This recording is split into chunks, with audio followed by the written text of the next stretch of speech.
I'm Samuel Thompson, Sam to anyone who knows me, and at 73, I've seen enough to fill a dozen lifetimes. Vietnam carved scars into my soul. Some you can see, like the limp I carry, and some you can't, like the nightmares that still jolt me awake. But today, as I walked down Main Street in Willow Creek, the sun painting the cracked pavement gold, I wasn't thinking about the war. I was thinking about Mrs. Carter, my neighbor, who's 82 and hasn't left her house since her hip gave out. She needed groceries, and I'd promised to get them. Simple enough, right? A quick trip to Harper's General Store, a place I've been coming to for decades. My faded green jacket, the one I've worn since 72, had my medals pinned to it, Bronze Star, Purple Heart, a few others. I don't wear them often, but today felt right, like a quiet nod to the man I used to be. The store's glass doors slid open with a hiss, and the familiar smell of fresh bread and overpriced coffee hit me. My cane clicked against the tiled floor, steady but slower than I'd like. In my left hand was Mrs. Carter's list, scribbled in her shaky handwriting: milk, bread, eggs, chamomile tea. I was picturing her smile when I drop off the bag, maybe sit for a cup of that tea she loves. That's when I saw her, a young woman, maybe 30, wrestling with a stroller outside the store. Her kid was screaming, face red as a tomato, and her grocery bags were slipping off her shoulder. The stroller's wheel was jammed in a crack in the pavement, and she looked 1 second away from losing it. "Hey, ma'am, let me give you a hand," I called, my voice rough but warm.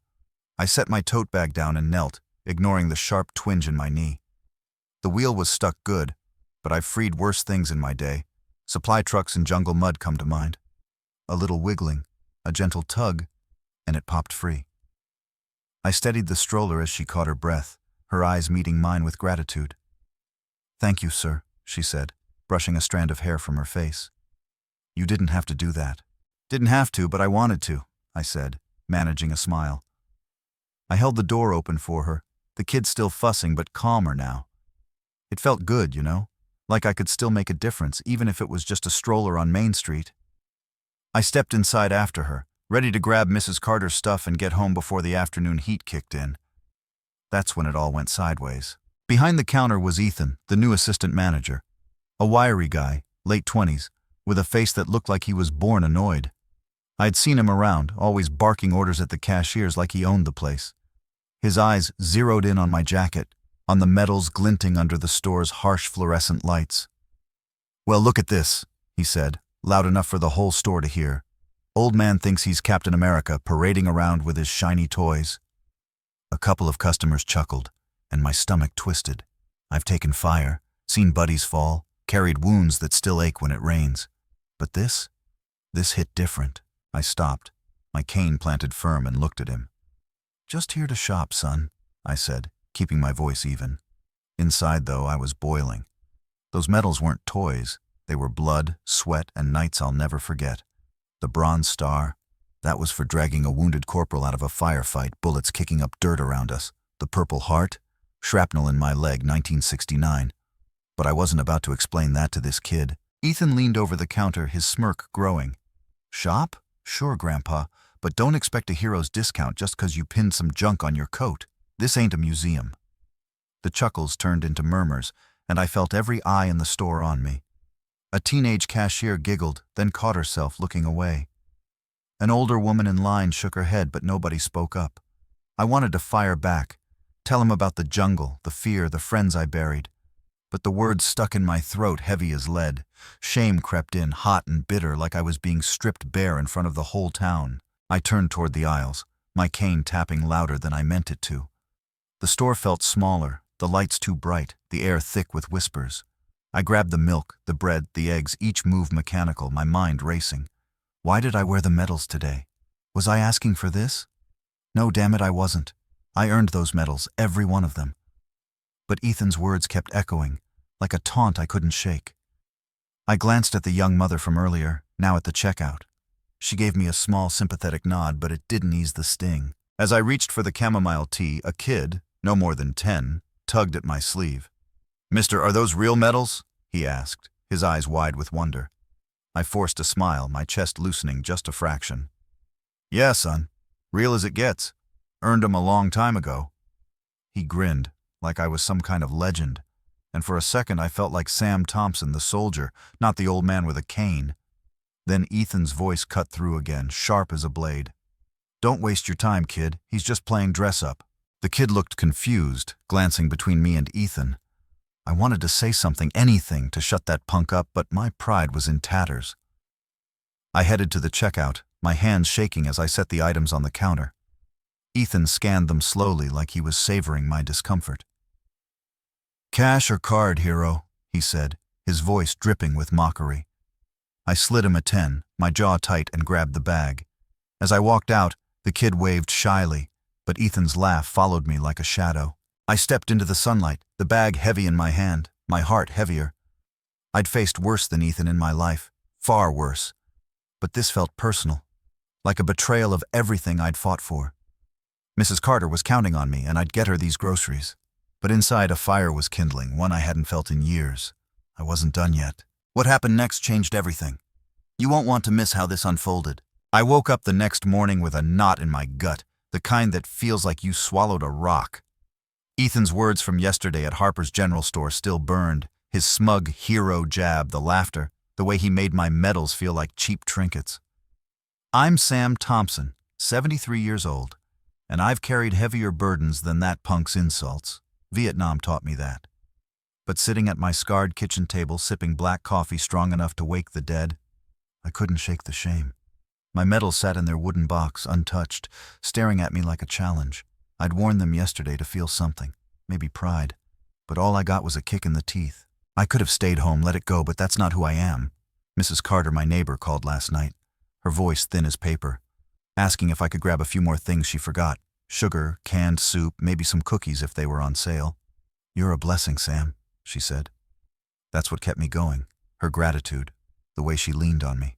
So, I pulled on my plain jacket, no medals this time, no sense inviting trouble, and headed back to the store. My cane clicked against the sidewalk, each step a reminder of the shrapnel still lodged in my leg from '69. I told myself I'd be quick, in and out, no drama. Yeah, right. The store was busier than yesterday, the air thick with the chatter of shoppers and the beeping of scanners. I grabbed a basket, moving fast as my limp allowed, and headed for the sugar aisle. The fluorescent lights buzzed overhead, making my head throb, but I focused on the list. Sugar, soup, cookies. I was reaching for a bag of sugar when I heard a commotion up front, voices sharp enough to cut glass. I peeked around the aisle and saw Maria, the barista from the coffee shop down the street, squaring off with Ethan at the counter. Her hands were on her hips, her dark ponytail swinging as she laid into him. "You can't treat people like that," she snapped, her voice carrying over the hum of the store. I edged closer, curious but cautious. Ethan, that same wiry punk with the permanent scowl, was leaning over the counter pointing at a man in a wheelchair. I recognized him, Tom Rivera, a Gulf War vet who lost his legs to an IED in Iraq. Tom's face was red, his hands gripping the arms of his chair as he tried to explain something. Ethan cut him off, his voice loud and cruel. "Look, buddy, I don't care what you say. You're not getting a free pass just 'cause you're in that chair. Faking it for sympathy doesn't work here." My blood ran hot. Faking it. Tom was a soldier, same as me, who'd given more than Ethan could ever understand.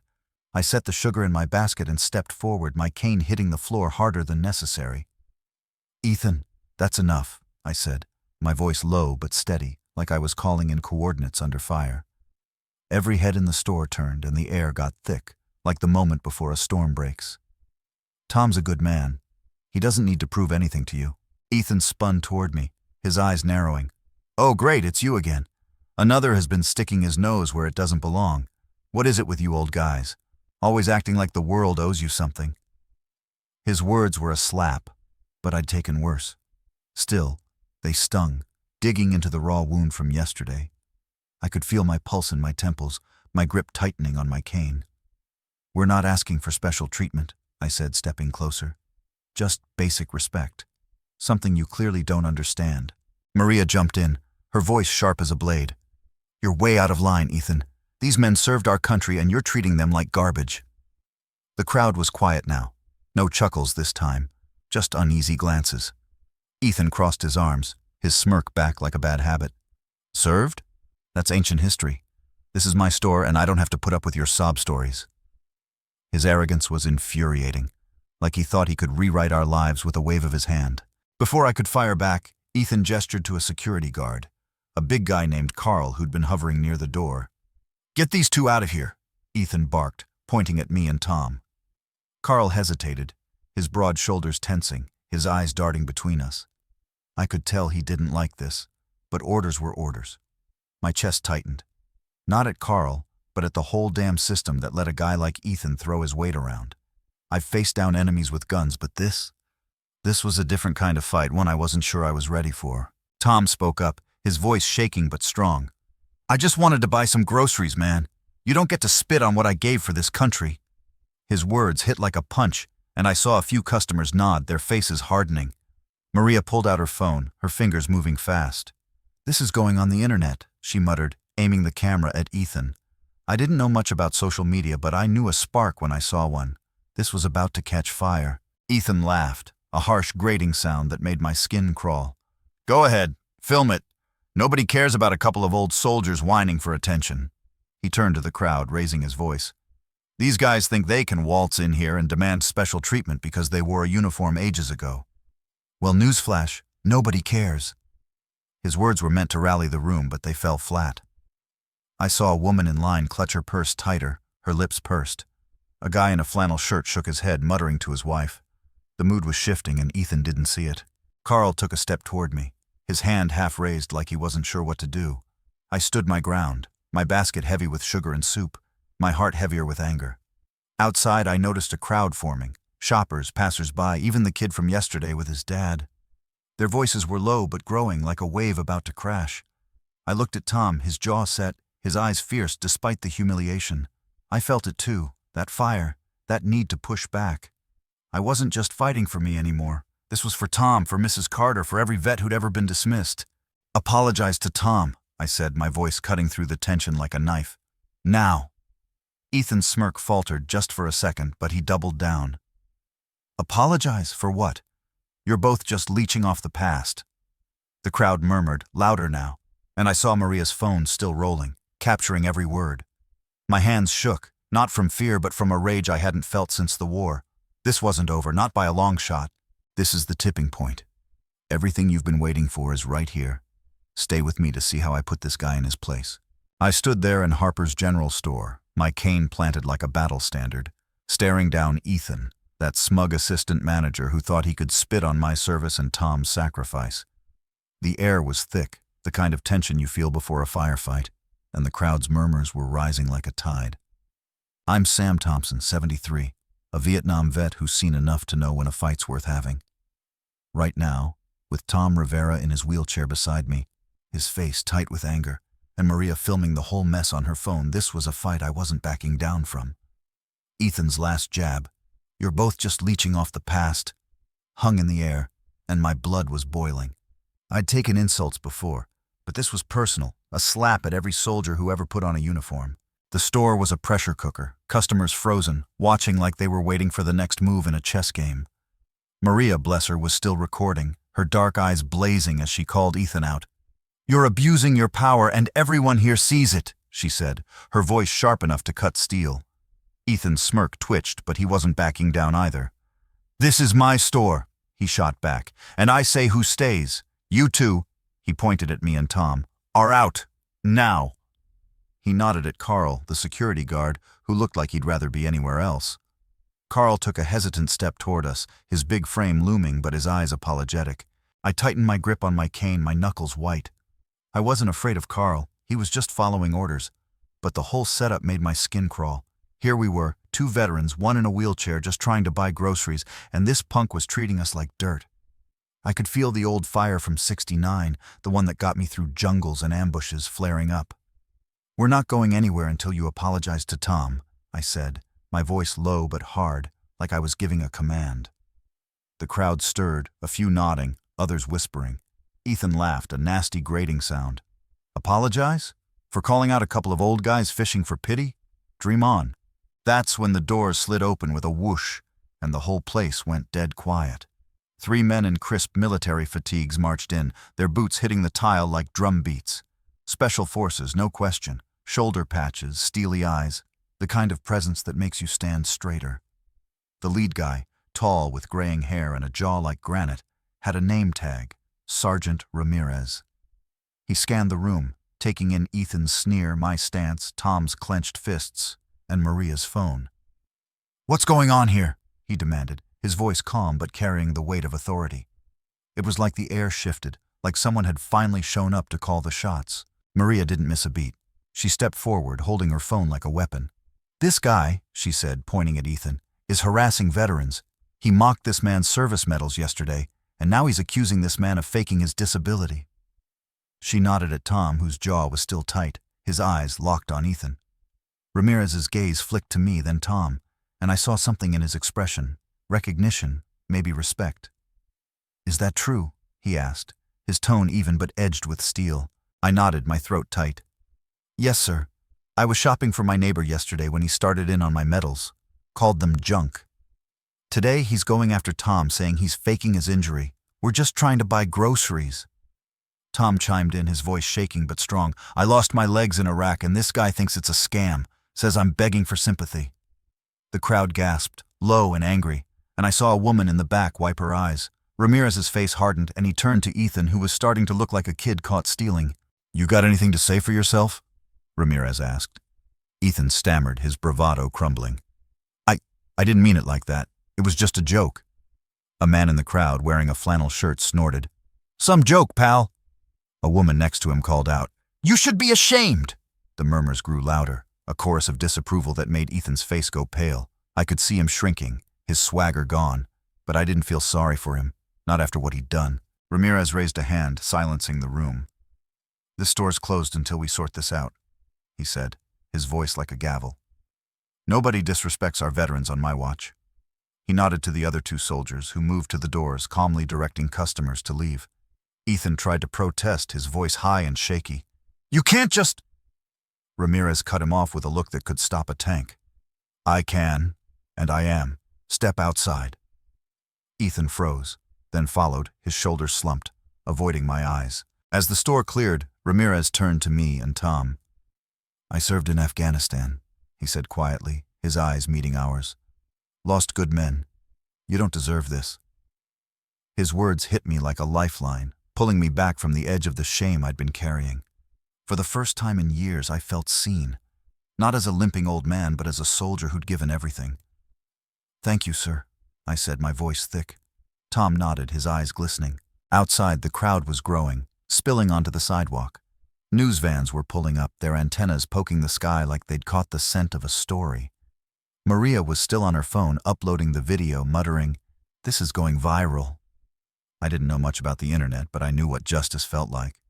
Mrs. Carter hobbled over, her walker scraping the pavement, her face lit with pride. "Sam, I saw it all online," she said. "You stood up for what's right." That kid from yesterday, the one who'd asked about my medals, ran up with his dad, holding a small American flag. "You're a real hero, mister," he said, pressing it into my hand. I swallowed hard, the flag's weight heavier than it looked. As Ramirez escorted Ethan out, I caught a glimpse of the kid's face, pale, eyes down, maybe a flicker of regret. I didn't care. He'd crossed a line, and the world was watching now. The store stayed closed that day, and by evening, the owner issued a statement online, promising to investigate. I didn't know what would happen to Ethan, but I felt something shift inside me. I'd fought for Tom, for Mrs. Carter, for every vet who'd ever been dismissed. As I walked home, the flag tucked in my pocket, my limp felt lighter, my heart fuller. I'd faced down a different kind of enemy today, and I'd won.